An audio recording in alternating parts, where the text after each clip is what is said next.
Hello everyone and welcome to a new edition of Low Code Café. Today we have episode 41. For those of you that are new to this event, this is something that we do every week, and that's why we got to 41. We started this, I think, around June last year, and it's been quite a journey. A lot of good content, a lot of good conversation that came out of it. In this webinar, we get together with the team, we bring in customers, and what we do is we look at, it's mostly a technical event, so we look at new features, we look at stories from support, and also we think and make up what being a good low-code engineer means. Because this is a new role, this is a new world, and then it requires this kind of involvement from everyone. This event is recorded, so you can see all past 40 editions on our YouTube channel. I encourage you to go there, subscribe. Dale, our head of support, is doing a very good job at also creating chapters for these videos. So you don't have to watch 1 hour of video to find the segment that you are interested in. Very easy to navigate. Cool. So the agenda that we have for today, I will start by giving you some community updates. And in fact, I owe people a conclusion from a hackathon that we had 3 weeks ago. So that's what I will be covering today. And after that, we'll get into big news about the new releases coming out. We'll have some stories from Dale, our head of support, what happens, what's interesting on the first line of support. And then finally, we'll have a hands-on part where Radu, which leads our training initiatives, will explain us the new system that we get out. We call it the Low Code Academy. I announced it last week as well. So he'll show it to us, but also go to the principle, why did we decide to build our own system? So very, very interesting topic today, which goes back to something that Reza also mentioned at some point, like when do you decide to build and when do you decide to buy? And in this case also, when do you decide to use low code? You know, so I think it's a very interesting conversation. But without lingering any longer, I will jump to my part, which is to make a conclusion of the hackathon. So for those of you that were not in this webinar, around 4 weeks ago, we did an internal hackathon where people from our team started evaluating other low-code or no-code platforms.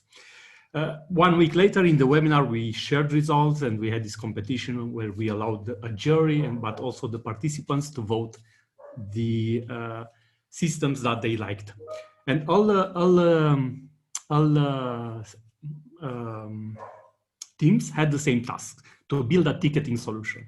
No, and it was very interesting because we only gave around 6 hours to each team. So it was very interesting to see how far people would get in 6 hours. You know? So I encourage you to go back to that webinar if you're interested to learn more about the various platforms. And then the winners, they already know who they are because we already announced it internally. But for the world, we had the jury's choice, which was the team called Rabbi Bubbly.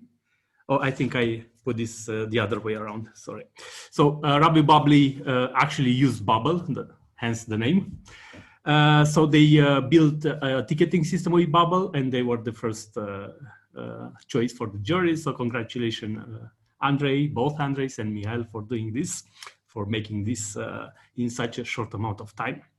And then the other winners are the people's choice. So also members inside this webinar were able to vote. And by the way, that was an application that was built with Plant and App, the hackathon application where people logged in to vote. And then the participants choose the alcohol first one, which was using AppSheet. So I inverted the logos, my mistake here. This team was made out of Radu, which you'll get to know in a bit, will get to show us, but also Mihai and Adi.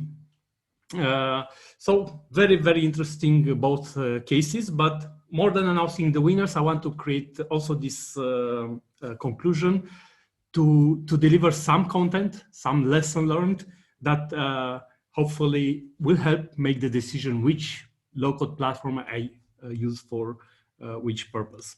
And know that this hackathon started exactly from that question, from the question that we hear from our customers, but also new leads that are asking, like, when is PlantenApp good to use? When should we look at other low-code platforms? So the top lessons learned so far is that it's a great time for low-code. We looked at only 5 low-code platforms, but if you search the internet, you'll see there are a lot more out there and many more coming out in the startup world. So there is no a single platform, and in fact, we advertised a Gartner report from, I think, 1 or 2 years ago, where they predicted that enterprises will be using at least 4 different low-code platforms, because there is no silver bullet, there is no one size fits all, and that's what low-code is about. You know, low-code is about, you can't use a SaaS because it's a one size fits all. You don't want to custom code everything because it's expensive and takes time. So then low-code sits in between. So it makes sense from that perspective. And then it really comes down to what are you trying to build? And this is something that we'll start digging more and more in the future to get more granular and more specific of where PlantenApp sits. What we learned so far, and this is something that we ask each team to come with, some conclusions of features that were awesome in their respective platform and features that were better in PlantenApp.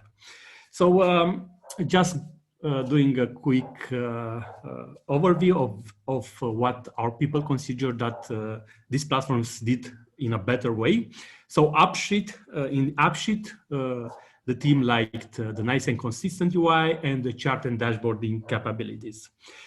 For those of you that know, you can build very advanced charts and dashboards inside PlantenApp, but the more advanced it gets, the more you have to get your hands dirty inside the code.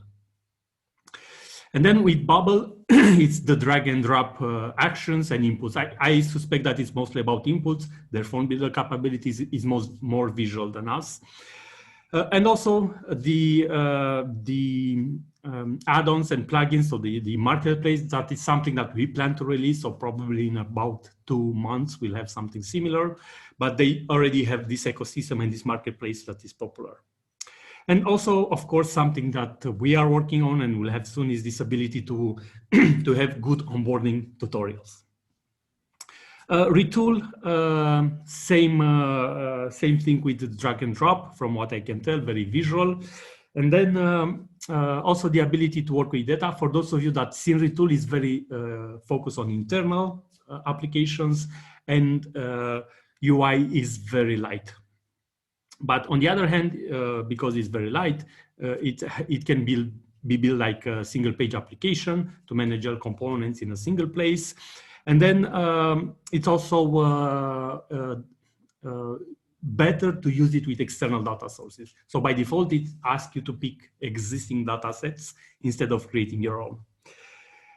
And then Mendix. Mendix is a big enterprise low-code platform. So if you go back to the video, the team didn't manage to get far because there is a lot of boilerplate, a lot of setup that you have to start doing before working with Mendix. But from the feedback that we have from the team, it's the workflows and the data entities are very powerful. And then the undo, redo, it's an interesting concept, especially because they have this desktop application for building systems, right? So in a desktop application, it used to be standard that you have undo and redo. QuickBase is very data-centric with lots of reports and charts, and it has lots of templates, and then it has what our team appreciated is the ability to send different homepages for different roles. So now let's move on to what PlantenApp does better than these platforms. So compared to AppSheet, PlantenApp has a much more robust user and role management, very good security compared to AppSheet, where you basically define it in a spreadsheet. So very minimal, very basic. The conditional-based actions and logic is more powerful, and the workflows in itself are much more powerful. AppSheet does have workflow, but I think it's only 4 or 5 different things that you can do. Bubble requires that you know code. If you don't know code, you can't do anything inside Bubble. So the first thing that you do, you choose a data source and write SQL and then write JavaScript and so on. So they also Plantain app does better security, better permissions, and then no, I think I confused it with Retool. Retool is the one that is very SQL driven. Sorry. So I think here what the team wanted to say is that in Bubble you can't actually run SQL. That was the problem here. Cool. And then also in Bubble, one of the things that were noted here is the concurrent building and testing. So the ability to do collaborative development. So now to Retool, that's where I was mentioning that you need to know SQL and you need to know JavaScript in order to be able to do anything. And again, the UI, as I mentioned earlier, is very strict because it's mostly for internal tools and works better on the pre-existing data model.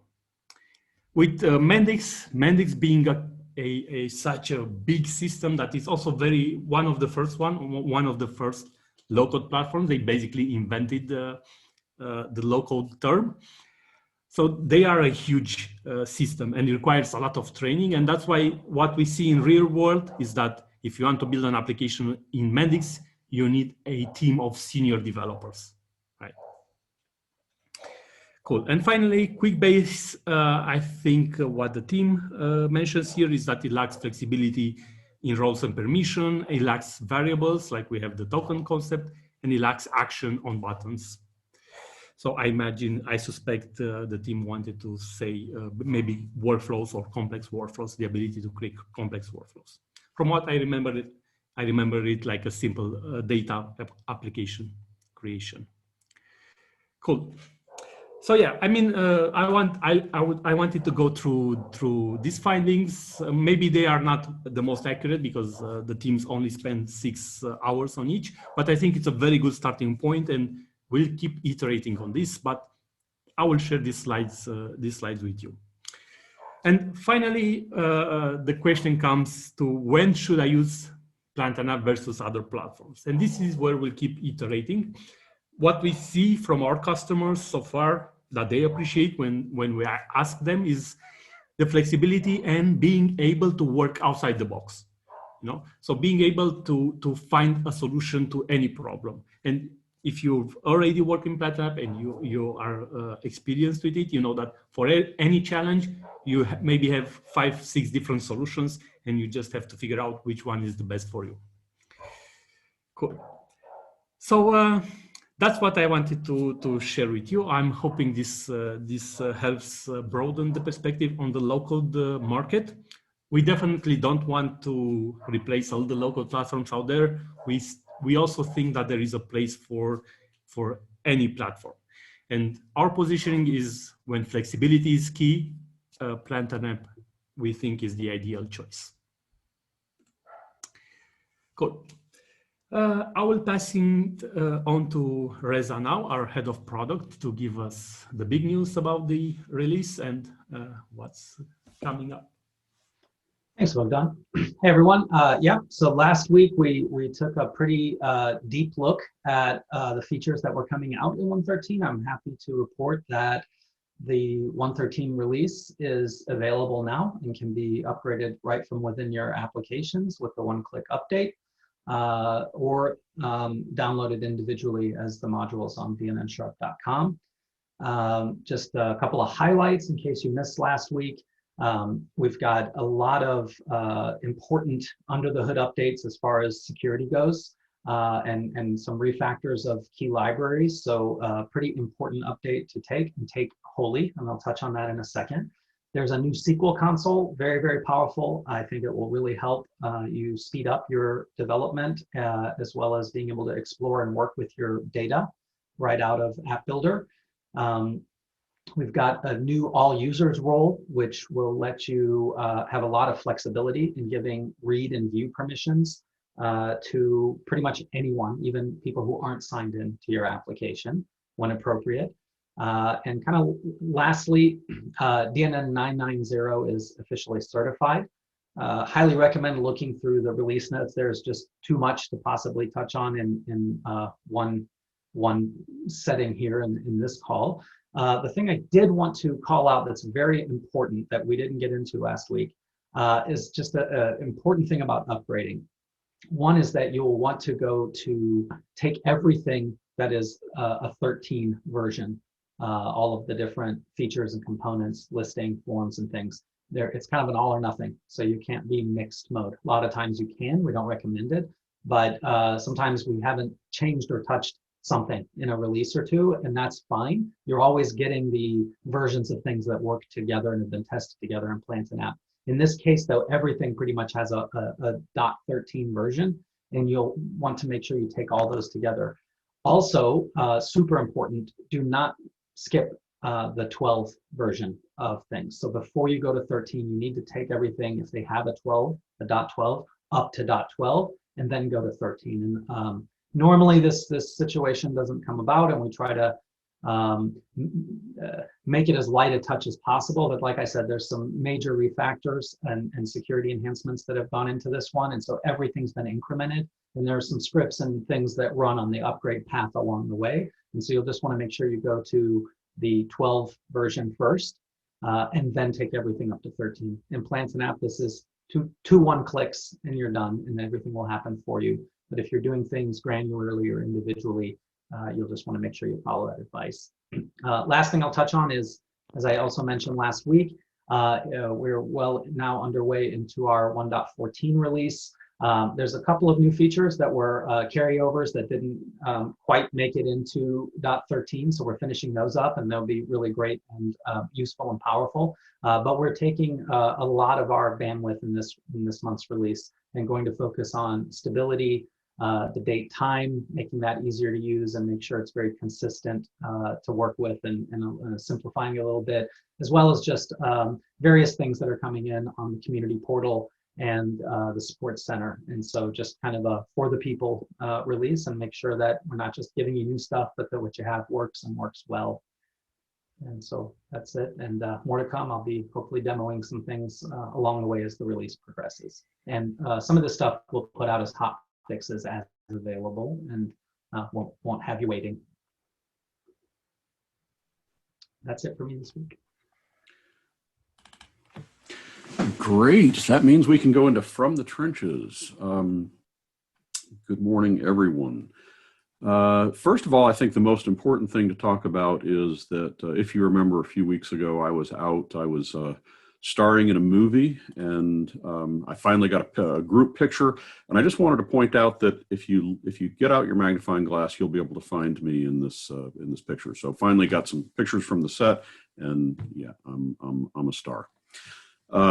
Seriously, back to From the Trenches. I wanted to talk some today about support options, and you know there are a number of support options that are available to you if you run into issues. Among these, our community forum, our help center, people who are subscribed to Plantain app have a console where they can enter requests for assistance. And some people still send us email. And so we're going to talk about a little bit of what's best for when kind of thing today. The help center starts out here, and you have a place where you can say that, okay, my form has an error or whatever the issue is, and talk about the product. But then you get a choice. You can either choose, the selected button here is Community Forum in blue. So you can either select Community Forum or submit a ticket. And so I just wanted to point out that the community forum is really great for questions, tips, techniques. We have a lot of people who are participating from the community and answering the questions. And I can't tell you how much I appreciate seeing an answer from the community when and often they're great answers, right? The areas that I haven't had, that we haven't had experience with on support, and so seeing great answers come in from the community. But they're really good. It's really best for those kinds of questions, tips, techniques.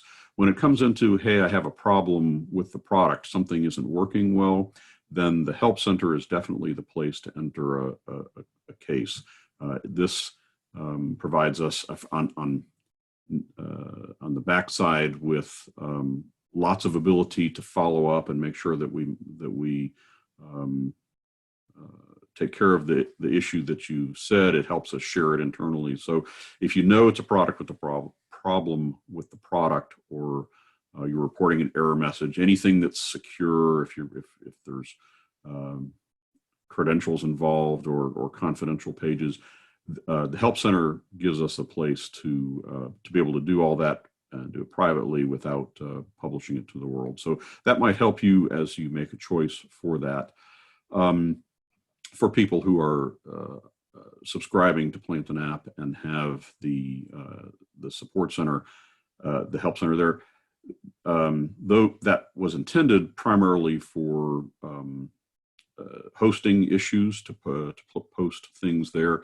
And again, we'd still prefer to see product issues on the Help Center, but regardless of where you submit it, we will support you. It's just we have some better tools on the Help Center. And I'll say this is a work in progress. We are making some changes, and perhaps there'll be there will be a better place to consolidate and have all these submitted. And but for now, this is the best suggestions that we have. As I pointed out, though, we still are having some people that send us email, and that's one of the issues that another of the issues that I wanted to talk about today. I just wanted to point out a business problem that we're solving, which is taming a G Suite inbox. We have a number of email addresses that come to support. Lots of automated things send us information. So there's a lot of needles and haystacks that we're trying to sort through and find the things that we need to act on and provide some level of importance to. So we're in the process of taming our own G Suite inbox, and I just wanted to mention the solution that we've got going on. So and then I wanted to touch on, we've had in past episodes, we've read some emails. We used UiPath. We used reading an email and doing some things with UiPath in the last couple of episodes. And Radu has also dealt with reading inbox using our tools. And it's just amazingly easy to at least get started at it. And so I wanted to show you where we are. This is a work in progress, so this is not a final solution, but I think it'll be of interest to you. So this is my inbox, and I've got a ton of things in here, and I'm just going to compose a message to support, just to kind of show you what I've got together so far.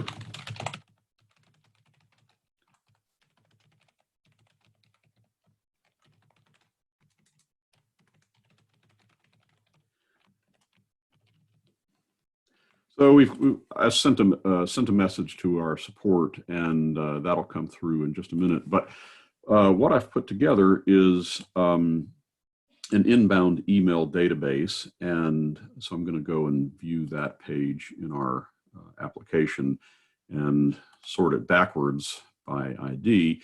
And you can see that we've read the message that has come in that I just sent. This 421 emails, this is since yesterday, so obviously I do have to find a way to tame this inbox. When I click into this, it will display all the content that was, where a message came from and who it was to, the subject, the body, both in HTML and in a compressed format, in a text format.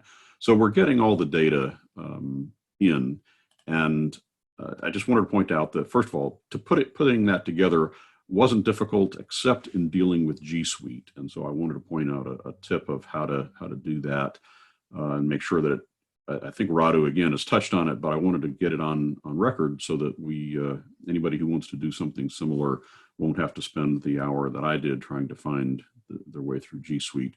So the entity that I put together, the properties of it, has things like host name and date sent, the email addresses, the body, whether or not it has attachments, the subject. And my automation was really quite simple. Now I did have to install an optional component here. The email sync, I think, was the one that we needed. But it provides the triggers necessary to be able to watch email. So my job, again, really is quite simple. It's a one action job. And if we edit it, we see I have a trigger of type IMAP. So every time I put in my credentials for G Suite, and every time we get anything in, I'm watching all folders, only for new emails, this job is going to trigger, and I'm not filtering out anything. And then the action is that this is the one that's automatically created by PlantAnApp when I created the inbound email entity. And so this is creating a new inbound email record.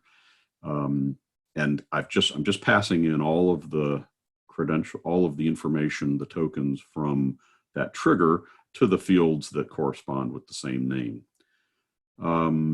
And I'll just scroll up here and point out all of these fields that are provided by this trigger are listed up in the top. So it comes in here, and it writes a record here. And as you can see, because it's IMAP, it's happening almost instantaneously. So number one, the job is simple to create. But the difficulty was with Gmail or G Suite. And so if we look at, I just wanted to show you the answer to this question so that you don't have to struggle with it if you decide to connect it. If you go into the account section of G Suite, there is a security section. And there's two steps that need to happen. One is that you need to turn on two-step verification. Google requires this before it will let you do an app password. And then the other piece of the puzzle is that you need to define an app password. And so this is quite simple. You say, what's the password what's the application that you're going to give access? And I'm just going to say other and say PlantAnApp or whatever. And when you hit generate, it's going to give you a password that you can use for the account. If you don't go through this step, you just try to put in your G Suite credentials directly into PlantAnApp and configure it like an email client, it'll act like it's going to work, but it never quite works. And so this is once you use this method of generating an app password and using it, it works like a charm. So that's the shortcut there. In working with all this, I wanted to mention we have we've discovered and are actively working on an issue in automation, and it has to do with triggers, and it's really easy to avoid, but I wanted to point it out because it will frustrate people if you're trying to use this feature, which is to say, if you export a job and try and either import it back into the same system or import it into another system, because we do some things by ID numbers, it can have the impact of removing a trigger from a completely unrelated automation or job. We're committed to fixing this by the next release. It's not going to be a problem, but there's just a simple workaround, which is if you're transferring, if you need to make a clone of a job, just make a clone. And if you're transferring from one system to the other, it's best to do it manually instead of using the import feature. This will be fixed early on in the next week or two.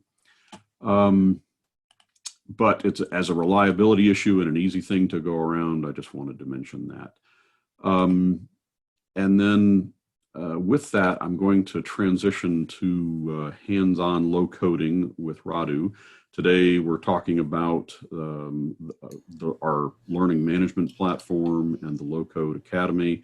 And so we'll just have a dialogue about both of those things. Let me stop my share so Radu can jump on. Good morning. Hello, Radu. Hello, hello. All right. You should see my screen now. Absolutely.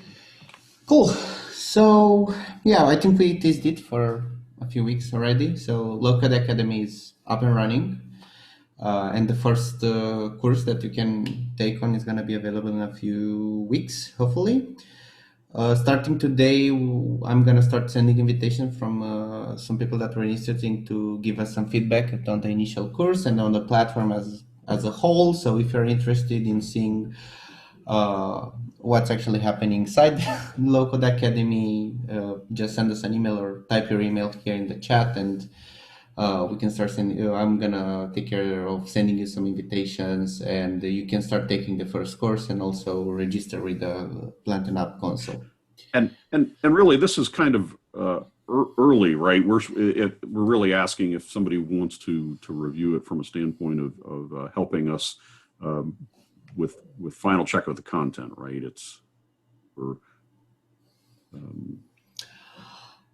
Yeah. Or is it ready to go? It's almost ready to go. We need to do a full check, top to bottom, to see that all the resources are there, nothing is replicated, and we know not all the content is in the right places. It's ready to go. Will take at least 1 week for the people we are going to start inviting. I hope from today. I will take a week to collect some feedback. Keep in mind, the first course is more than 5.5 hours of video content only, and it also has some text passages here and there. So it's a big one, and overall, it's gonna get you through different components and how to work with low code and how to work with the platform. So you'll start with learning what the low code concept is and how you can use it on a daily basis, and after that you'll see, if you are interested, you'll see what the idea is. That the whole course is based on an application, a ticket system that we are building during so many sections, so many videos here inside. And we are encouraging you to also access the Plant and App, the console, the Plant and App account, and also replicate what we are doing, so get a better grasp of how Plant and App works and how you can use the low code on a daily basis. So different topics that you already saw or might saw already in the Low Code Café. We are gonna touch bases on the user roles and the data model. We'll learn about actions and tokens. After that, we'll learn how to use the pages and the components, so to start customizing a little bit our application. And the rest, the next 3 parts are gonna be orientated to the business logic and how to use different Plant and App building tools to develop more business logic and create more complexity to an app, and basically get the end result of a ticketing system. So we'll start how to use workflows, what are workflows, how to use workflows, and we're going to give some examples on how to use workflows, automation. We are going to get through the database triggers and time-based triggers, and really, really cool in the API sections. We have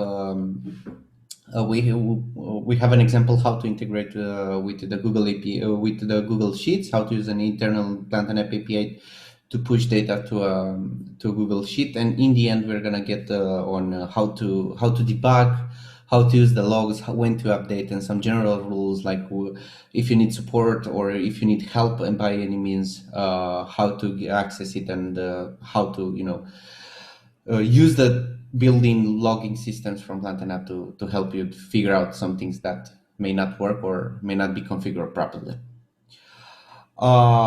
Please, Del. Yeah, so you ended up building all this content into Low Code Academy, a Plant and App site? Yes, so I actually have on this subject, I have, as Bogdan said, I have a few slides that I want to discuss on. We'll jump into how it's built behind the scenes, but a really important topic that I want to touch was, and let me put in the slide. So we are working on the content for many months already. So we're to achieve this result, but getting closer to the end, we find out that we have the content, but how do we make it available for people to actually learn something? So initially we started an account with udemy.com. We started adding the content here and there, but getting closer to the end of this course, we have some perks that we are gonna need to give to the Republics, people that donated more than $500. So this needs to be available for free, and we'll need to know who's gonna take or who's not gonna take the course for a set of already, let's say, people that already know that they need to get this perk from us. And we started putting the Udemy account, and we asked our question: how are we going to provide this to a set of, I think, around 200 or even more people? Are we going to give them a link? Are we going to send an email invitation so they can redeem this perk? And at that point, we found out that, well, surprise, Udemy is not really designed for you to provide free stuff. They want to make money. So to make money, you'll need to put a price on your course. So it started to be the purpose. We investigated a little bit more. We found out that you can create some coupons, but the coupons are limited. It's, for example, it was like unlimited subscription, unlimited seats for 3 days, or 10 free seats for the next 10 days or something like that. But it just didn't line up with the perks we were committed to already with our crowdfunding campaign. Dale, after working for more than 5 years, in a business that automates things, I'm allergic to manual work. So I did all the things in my power to not get into managing coupons and, hey, you get this coupon, you get this coupon, you get this coupon, and stuff like that. So this simply just didn't work. So I started thinking about a different option to move to a different solution. And the second solution that I think about was the learning management system, the LMSs. But here I hit another wall. It was not related to tracking or being in full control of what I want to do. It was not worth it to pay the price, at least in the current situation we are with the academy, because for example, here I have two LMSs. The first one, I only know the initial price until a few hundred users. You're gonna pay $5 per month, and for other, you can start from $3.50, and if you increase for example, for more than 100 students, you can reduce the price. The problem was that you have to pay. So we have one course. We have the low-code fundamentals that you want to take. So if 100 people want to start taking the course and they finish it in 1 month, I'll have to pay for each month because I have an active user using the LMS. So if 100 people, 107 actually, start using the platform, I will hit the price of the Plantain App Harvest. So that's what you are seeing here is the harvest plan that and calculate and how much I need to pay per month per user. And I was like, all right, I have one course. Maybe it makes sense if you had 100 courses. Yeah, at that point, yeah, it maybe makes sense. It's making sense to move to LMS. Café LMS also, even though you increase the number of students, you still need to pay on active users per month. So it was just not scalable for us at this point. I don't want to pay thousands of dollars for a few people starting learning Plantain App. So. Well, let me continue on this one, and the next one is actually the next one is actually we moved to Plantain App. But here the problem was that I want to give a personalized solution for people that are actually learning Plantain App, and to give a personal solution, I need to be in control. With Udemy, I was not even close in control. With the learning management systems, yes.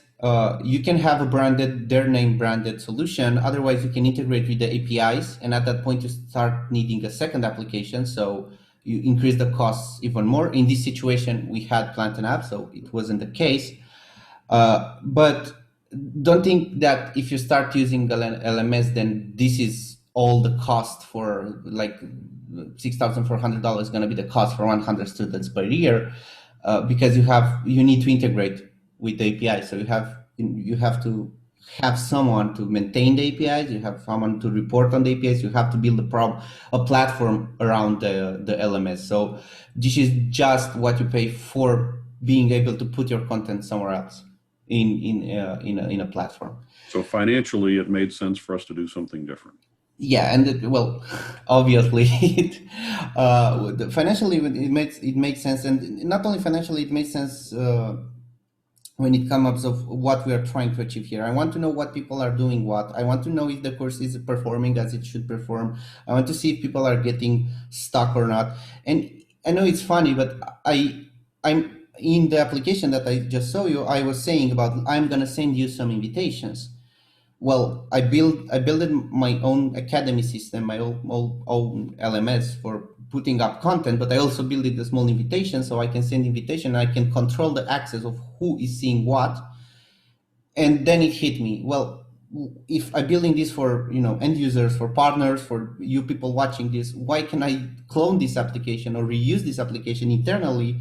So whenever we need to do a backup or restore of an instance somewhere from a server to another, why not ask people to create a visual course so people can actually watch a video here and have filters? And at that point, I know knowing who did what, it's giving me the option to know who has competencies to do what into the company. And at that point, it started to make more sense and more sense and more sense to build it internally and reuse it and reuse it. And I didn't sleep a night when it hit me, but so yeah. And the cool part was that a disclaimer I want to do. So I took the skin from the community portal. So I didn't create that. I kind of reused that already. So it's similar, as you can see. But the trick was that I was having a working application in just 4 days. It took me, and I'm not joking, after 4 days, everything. So I think I started this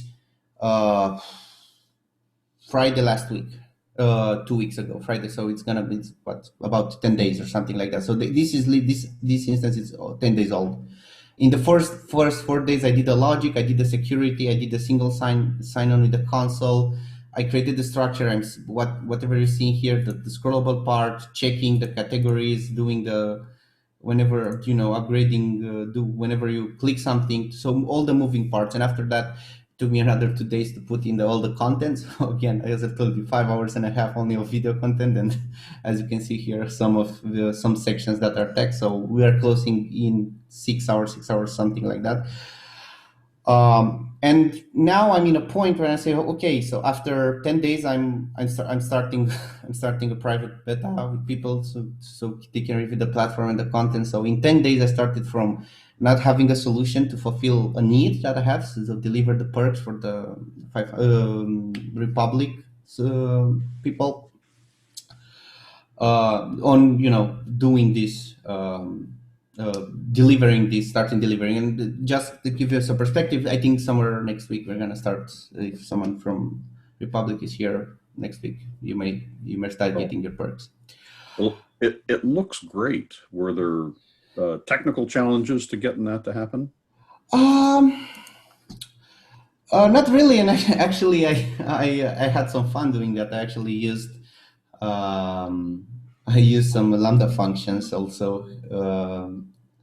I was curious how we can integrate some Lambda functions. So AWS Lambda function is calculating for me right now an estimated time for people to finish the courses. So I can estimate what the pipeline is, and it's interesting. I will come back and show you a little bit from the behind the scenes. What I want to do right now, I have 2 more slides, actually 1 more slide. So is this the end? No. We'll add new courses to the platform. we'll add non-technical courses. Right now, we are thinking about adding a course about how to set up your mindset to use low code. I'm seeing more and more people transitioning from classical coding to low code, and they cannot adapt because they don't understand that they don't have to code users, roles, database, forms, listings. Everything is here. You have to focus. The mindset is to focus on the business logic, not to focus on the technical part. And also, in a few months, we'll add accreditations. I want this platform to have a tool that can help partners to evaluate the skills of plant and app of people working, and to create proper teams with leads and people that have different skill levels. And also in the maybe a little bit later, we'll have accreditations for trainers. So internally we have an initiative called Train the Trainers. So where me, Dale, and Patrick, who both three contributed to this platform, to start learning other people to do what we do, and create new teachers in the ecosystem of Plant and App. Sounds like it's going to have value internally and externally, so that's great. Yeah, so the academy is just so the low code academy platform, yes, is for delivery courses. The low code academy initiative as a whole is a different thing. It's gonna, if you don't know where to start, to come here. If you have a problem, you come here. If you want to onboard someone, you want to create a new team, and you want to teach them, and you want to evaluate them, you are gonna come here, and this is gonna be the point where you're gonna have video materials. You're gonna can get a small course, a big course like this is. You can get specific course on the specific functionalities of the platform, and again, non-technical ones. So it's gonna be just a lot more than just a website where we teach people how to use Plant and App. I think you asked me earlier if we had any technical difficulties. No, not really. I was looking earlier, so the whole thing is inside like 9 entities, which is pretty cool. And with these 9 entities, we have the functionality so we have the courses. We have each course has a section. So it's the blue sections that we are seeing here, and each section has lectures. So inside of it, there are the lectures. So let me show you a little bit behind the scenes how it looks. So I didn't focus that much on how it looks behind the scenes. So bear with me. It's the default of Plant and App, but it made it good enough for me to do the things that I need to do. So I was mentioning earlier, I have custom access. So I have either it's free, it's public, it's the correct what I wanted to say here. So it's a course can be public, or it can be custom access. So people that are gonna get invitations are gonna fall inside this list here, and whoever each user, if it has access or not access to see a course, I can deliver it in small portions.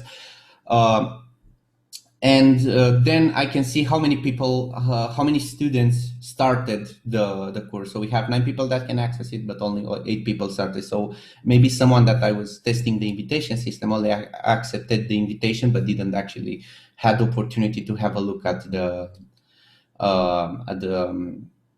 course itself. So let's click on section. So section is, well, actually what we are expecting for. So again, you're seeing the 8 sections that we have here, and let's go, for example, for the introduction. So by clicking on the introduction section, I see the introduction section has a list of lectures, and I have the order, and I have the type, and each one, for example, let's see the introduction in low code, then let's take the video on the app overview as well. I can see the content inside, the type, and the order. Also, how much time it's gonna take to progress in seconds in this situation.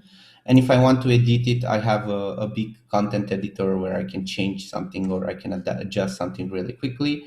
For the video, yes, I kind of used the hack. It's not actually a video behind the scene. It's actually an embedded video that it's video container, but it was easier for us in specific situation to start adding content or snippets of code below the video. Other things, but that makes sense. It's an easy solution that works. You know, it doesn't have to be high tech, and it allows you to move fast. So I like it. Yep. Yeah, and we are planning to have quizzes or also added as steps, but that would take for, I don't know, around 1 week, another week for development to add quizzes in the whole process. And the focus right now is to get this live as soon as possible. So we postpone this for the next iteration, let's say. I think the other part is the invitations, where you can start. You can just hit new, add an email, select what courses, or it can be more. Right now, it's just one. And if you want to send, hey, nice to meet you. I really think this course is for you. Then you can click add, like here, and it's waiting to be sent. Whenever, if you want to have a batch of people, you can start adding more and more and more. And after that, you send invitation to all the people that are in the status to be sent. You click that, it's gonna say sending, and in a few seconds, if you refresh, it's gonna be sent. So I right now have an email with the steps that I need to follow to accept the invitation. It's very straightforward. You click a link. You can either, if you have an account, you just log in. If you don't have, you just register with a new account, and you are gonna hit this page here from where the journey actually starts. We're getting close to the finish. Are there any questions, or I can show you how I use the Lambda function? There's a couple that I just wanted to let you know that some of our attendees are interested in already in seeing if they can use this internally in their businesses, and people with experience doing training or part-time training. So there's volunteers popping up. So you've generated some interest. That's absolutely great. Okay. So you mentioned, you know, at some point, I know that we're working on providing a marketplace, Plantain App marketplace, for sharing content. So would the LMS be a good candidate to get into the marketplace? I don't know whether that would be, you know, at what cost, but is this something that we would be able to reuse as an app? Yeah, I mean, like, why not? Absolutely. So the app itself, it's here. It's not dependent on anything. Yes, it has a single sign-on integration with the console, but if we are going to use this as a snippet that we put in the marketplace, we can remove that part. And after that, everything should work fine. So it's just it's just a copy paste and branding after that. It makes sense, and it's interesting that it just came together so quickly. Okay, I don't see questions. If there are any questions, let us know. But other than that, I think we're at a point to wrap up. Good presentation. Yeah, I mean, like, I'm gonna be honest. I was surprised also that I finished all the functionality in 4 days. It was. I know Plantain App moves fast, and I know I have some experience with it, so I need to utilize this fast. But I actually, and Bogdan is here, I actually estimated him a week to deliver this, but it was done in 4 days. Best to under promise, over deliver, right? Yeah, that's the ideal situation. Okay, thanks. Thanks, Radu. Thanks, Dale. Very good content. I mean, I love the result.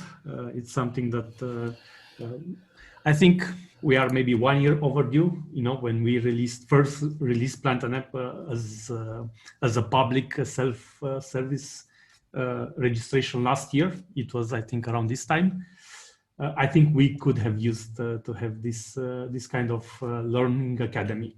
So in fact, what will happen is that with this academy, you always get a free plan where you can learn Plantain App. And what we are going to do in the next release is we are going to make the free plan available to everyone. And using this Low Code Academy and other content that we build until then, have that onboarding experience be smooth. So really appreciate you being here, also giving feedback and also volunteering to help us improve and get better. Thanks everyone, and see you again next week, same day, same hour. Bye.